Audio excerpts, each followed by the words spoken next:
Well, we can expect an historic day at the White House this coming week. President Trump will be joined by Israeli Prime Minister Benjamin Netanyahu, along with leaders from the United Arab Emirates, the UAE, and Bahrain, to sign a declaration of peace. You know, the two Arab Gulf nations joining Egypt and Jordan in recognizing Israel. But this landmark deal with the UAE could come with an additional caveat. The administration proposes a sale of our nation's most advanced fighter jet, the F-35 stealth fighter, to the UAE. And you know, the pushback and controversy over letting them have that warplane has already started. Joe Rubin, former Deputy Assistant Secretary of State in the Obama administration and president of the Washington Strategy Group, joins us now. You know, Joe, it's an amazing accomplishment to have these two Gulf states, and others are expected, finally, after all these decades, establish ties or recognize Israel, start trade, exchanges, and this sort of thing. But is selling the F-35 the most advanced warplane ever built? Does selling that plane, do you think, make sense? And is it a good idea to sell it to the UAE? Well, it's great to be with you, Eric. And I agree with you that it's a wonderful day when we see two Arab governments coming out in public from behind their private relationship with Israel over the recent years, and now publicly embracing Israel and peace. That is a wonderful moment, and we should celebrate it. But to your question, the F-35, the Joint Strike Fighter, it's really the crown jewel right now of our ability to have air power and air superiority, and we have to deliver it to allies in a very careful manner. And the concern in Washington, in Jerusalem as well, is that it isn't carefully vetted. And if we hand over the technology of the F-35 to the UAE, as is reportedly going to happen, that could open up some serious vulnerabilities for our forces in the region, for Israel and other allies as well. And there are lots of open questions. And I don't think you have to have that sale to have peace. And I think that's the key thing here, is why does the UAE have to have this weapon system to make peace with Israel? And that question hasn't been answered yet. Yeah, the UAE says, well, they've been flying, older jets that we've sold them for like 15 years. And Jared Kushner says that quantitative edge that Israel has, it won't be eroded with this. But let me read you something that Debbie Wasserman Schultz has said in an op-ed piece in the Miami Herald. She said, quote, the biggest areas of concern relate to Israel's security. In addition to the possibility that a future UAE government could be hostile to Israel, the UAE is the locus of thousands of regular Iranian travelers, including intelligence operatives who will seek sensitive information about the F-35. Clearly, a more militarized region is not safe for Israel or for U.S. interests. I mean, the fear of Iran is likely driving the F-35. But look, does she have a point in terms of this getting into the wrong hands? She really does. And this is why we have rock solid agreements with our military partners. When I served at the State Department as a career officer many years ago in the Bush administration, I oversaw the qualitative military edge part of our military trade account with Egypt. It's serious. It's done with our defense community. It's done with our intelligence community.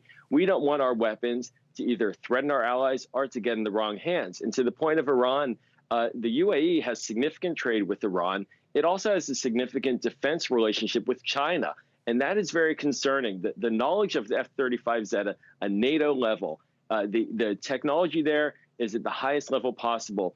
To allow that potentially to have, for our adversaries to look into, could be very compromising to our national security and to our jets, our fighters, our forces in the region, and certainly for Israel, make it more difficult. Bibi Netanyahu has faced a lot of blowback in Israel from his defense community for essentially agreeing to this part of the agreement. You just raised a great point. I mean, what if the UAE has it? You just say they do a lot of trade with Iran. It could potentially get to Iran, or could it get to Russia? But you just mentioned China, that they have a defense pacts and this sort of thing with China. Why are you so concerned about China when it comes to the F-35? The big danger when we transfer sophisticated weapon systems is that they get reverse engineered by others. And we saw this debate with Turkey about the same program recently on the F-35, where Turkey has a defense relationship with Russia. They wanted to purchase S-400 anti-aircraft missiles, essentially.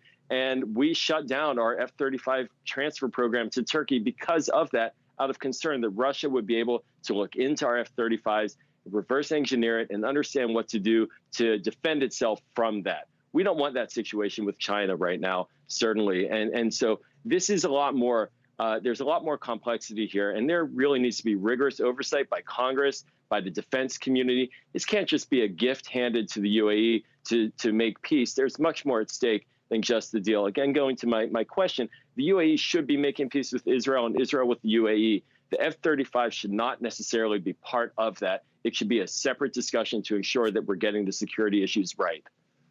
Yeah, China, I mean, look, China's the king of knockoffs. We know that. I mean, they knock off everything. You know. Meanwhile, Ehud Olmert, the former prime minister of Israel, he wrote this in the Jerusalem Post, defending this potential agreement, saying, quote, "I will say this outright. The U.S.-UAE arms deal is a legitimate, reasonable, logical move that poses no threat to Israel's security.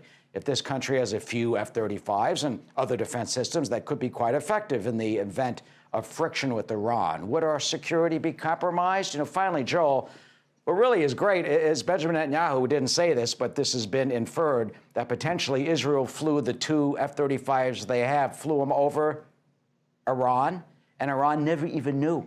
The Iran's radar didn't pick it up. That's what the whole thing is supposed to do. It's supposed to be a sneako attack machine. That's why it's so sophisticated. Iran got caught with their pants down, not even knowing that the F-35 apparently was over their territory.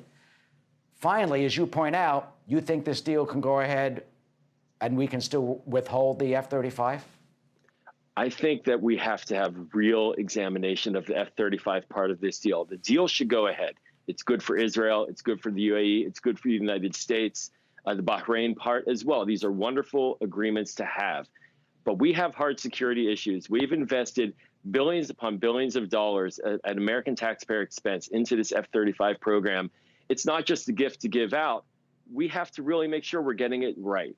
And to the point of the former Prime Minister Olmert, with all due respect, he can make that argument, but this is about American national security at the end of the day and ensuring that we are checking all the right boxes before we transfer these weapons. All right, we'll probably hear more from some of the Democratic lawmakers and others on this. Joe Rubin, thank you. It'll be quite an amazing day coming up at the White House with that ceremony presided over by the president. But there are these concerns about the F-35, clearly. Joe, good to see you. Thank you.